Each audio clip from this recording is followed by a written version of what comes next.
Part 2. Grabe talaga, oh. Hindi ako makapasok sa loob. Yan. Marinig naman ninyo kung gaano kalakas yan, guys. Oh, pati kidlat, guys. Ingat-ingat tayo, guys. Lalo na sa mga nagmamaniho na gaya ko, guys. Ingat-ingat. Ganyan katindi ang ulan dito sa Solano. Pag umulan. Tamang-tama, mahugasan yung kanal doon para yung bako ng kanal.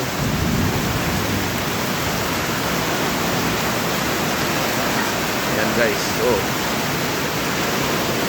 Mababasa na yung aking paninda. Ganyan naman yung guys. So, sa kalakasan.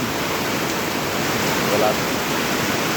Hindi ako sa kabila. Buti na lang, inayos ko yung mga pipe ng railings na aking kampo. Yan. Barado kanina yan. Lakas dyan na tumutulog guys. Inayos ko. Inayos. Magandang dito. Yun. Mag-washing sana. Washingan ko sana yung tricycle ko doon sa labas. Kaso ang lakas. Grabe. Yan oh. Hindi na makaya oh.